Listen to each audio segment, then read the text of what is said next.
of 1812, Francis Scott Key was on board a British warship and was waiting for the outcome of an attack on a threatening enemy in Baltimore. When smoke finally cleared, Key saw that the flag was still flying above the fort. This sight inspired him to write a poem that would later become the words to first the Star-Spangled Banner. Please stand for the presentation of the colors.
The Great War, ending on November 11, 1918. This ceasefire came at the 11th hour on the 11th day of the 11th month. In 1938, after several states has already been made in November 11 a legal holiday, the day was made a national holiday. While this holiday was referred as Armistice Day, the name was changed to Veterans Day. In 1954, to recognize American veterans from all wars, Veterans Day is a day to celebrate American veterans for good patriotism, love of country, and willingness to serve and sacrifice for the common good.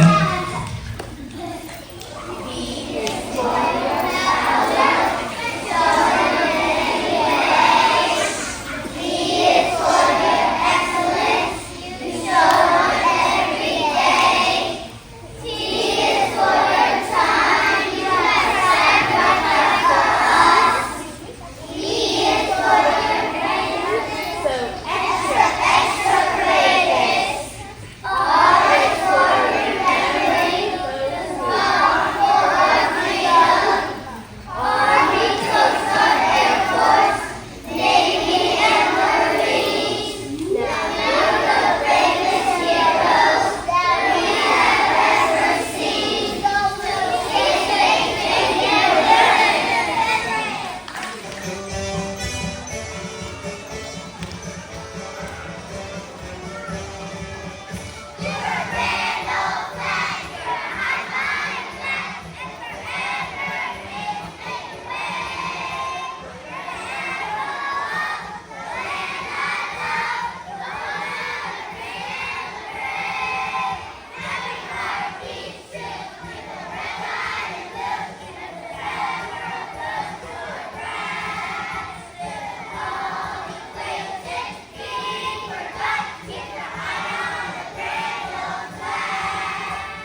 hello to all the incredible staff serving our beautiful, smiling children.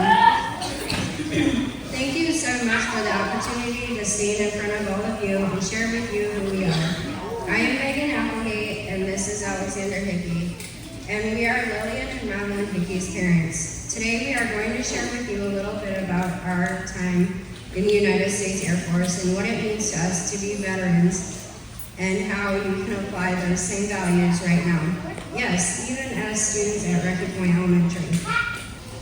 In 2010, when I was a high schooler, probably the same height as our current fourth graders, I wanted to serve my community. However, I wasn't too sure what sounded right. One day a recruiter walked into my job at McDonald's and talked about how wonderful and exciting it is to be in the military.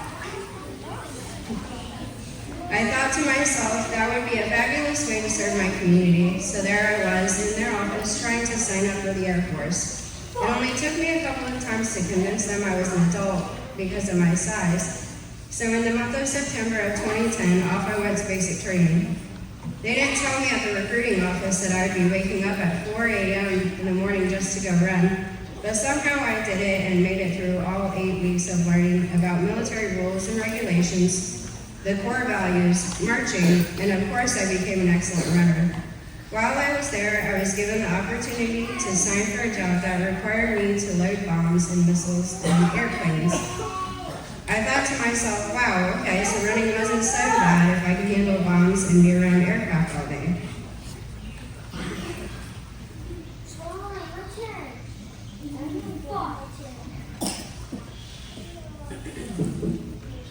My first duty station, I was sent to Texas. Now listen, I'm from Idaho where 4 seasons exist, and I didn't know how hot it was going to be there. While I really enjoyed learning about the safety of bombs and missiles, I felt in my heart that I still needed to help my community. So in my off time, I spent many hours dedicating myself in volunteer work. Things like helping the local animal shelters, cleaning up trash on highways and on base, as well as helping other heroes with Toys for Tots. After my time in Texas, I was stationed in South Korea. While I really enjoyed the countless hours of training and participating in real-life missions of loading bombs and missiles, what I remember smiling most about was being able to help the local community. In South Korea, I had the amazing opportunity to help at the local orphanage. We brought them candy during Halloween, we got to play games and interact with the children that didn't have parents or guardians. And we even helped them cook meals so they had hot meals to eat. Finally, my last duty station was at Holloman Air Force Base in New Mexico. It was here that I was able to apply different skill sets that wasn't just loading bombs and missiles. Holloman Air Force Base was a new base for F-16 airplanes, so our job was important in establishing everything needed to train F-16 pilots. I helped create a program that documented everything about the jets. Again, while I enjoy doing my part as a weapons specialist, I have the most fun with fostering community relationships. I participated in the Big Give project where we helped clean up and renovate the downtown area.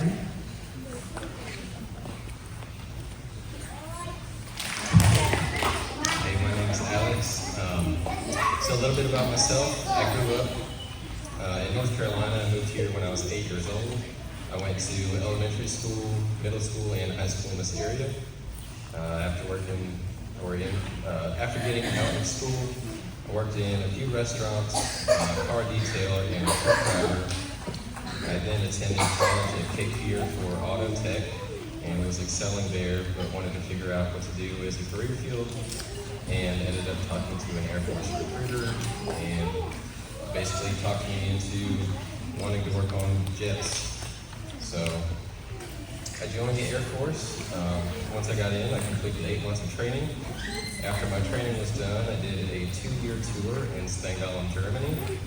While I was in Germany, which was awesome by the way, Europe is beautiful and I would have never been to Europe probably any other time in my life. I traveled to Spain, I've been to Shaw, South Carolina, Nellis Air Force Base in Las Vegas, and also did 6 months downrange in Afghanistan. And also the deployment was the most rewarding part of my military career because all of the training that we did was put into effect.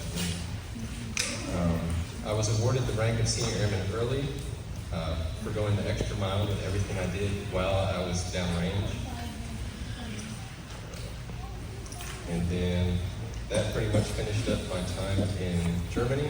I went to Holloman Air Force Base in New Mexico, which was a new F-16 base. They were basically building it from the ground up, and this was going to be a training base for new F-16 pilots. So all of the new F-16 pilots that were coming out of school that were going to be training up to be our future pilots, this is where they went to train. Everyone worked together there to make a smooth work environment, but it was stressful and it was hard to get things organized, but we made it happen. There, I received multiple awards. I got the top crew chief from our new pilots. I actually put a little picture down there. If y'all see it on your way out, some of the new pilots, they awarded me top crew chief. And also, I got the 56th Fighter Wing Leo Marquez Award, which was a pretty big maintenance award. And I also got a F-16 in 7th flight from that, which was, I got to ride in a 2-seater jet. So it was pretty awesome, and I got to fly for a little bit. So that was pretty much my military career, and I'll let Megan take back over. Being a veteran is very special because we have a unique bond that connects us as brothers and sisters in arms with all other veterans across the globe. We can recognize them among the crowds because of the way we carry ourselves. To me, a big part of being a veteran is helping out the community and improving the quality of life among our peers and neighbors.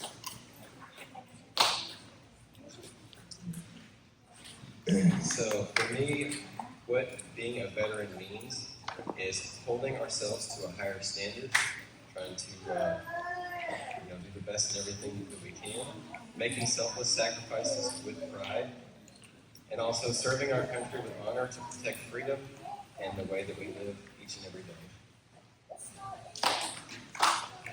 Even though Alex and I have served in the Air Force, we still continue to hold those values that we have when we serve. We both find ways to help out our community. For example, I do my best to help students here at Rocky Point Elementary. Alex is an honest and hardworking person who helps out the community by repairing their broken lawn equipment. Even your teachers sacrifice so much of their time to help you students learn and become the best versions of you. Teachers, in my eyes, are just as important as the veterans who protect our country. As little individuals, you can also make sacrifices and work hard as well as helping out your community. For example, you can have pride in being a Rocky Point student and put in honest work to be your best self. If you notice someone is struggling, whether they are having a bad day or they aren't understanding the curriculum, you can lend them a cheerful smile or helpful mind. However you choose, always give your best because you are heroes in your own special ways. Thank you, Rocky Point Rams, for having us today.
In 1862, Major General Daniel Adams Butterfield worked with Governor Oliver Wilcox Northton to document boats call in great towns.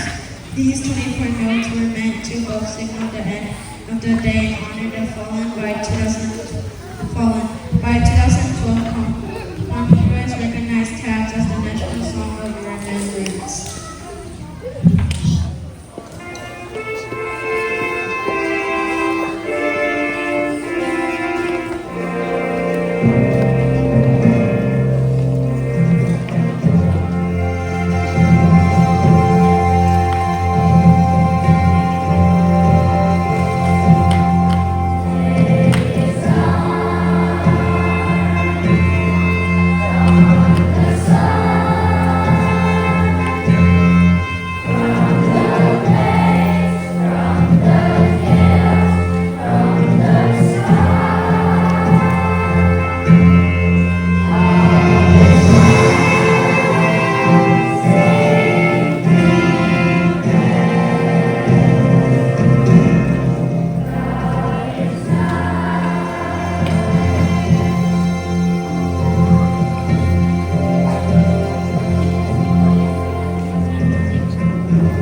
freedoms here in America. We want to continually show our appreciation to all our veterans and to thank them for being there when we needed them. Their dedication is an inspiration to the youth of today, and we are proud of you as great role models. We are the children of today, and we are the children that will carry on what our fathers have done before us. We will continue to work together to make our world a better place.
Thank you for joining us today. We especially want to thank the veterans and community members who joined us today. Thank you to the Heidi Trask High School, JROTC cadets, and trumpeter Tim O'Connor. As we dismiss, students, please stay seated and wait for instructions from your teachers. Thank you, and God bless America.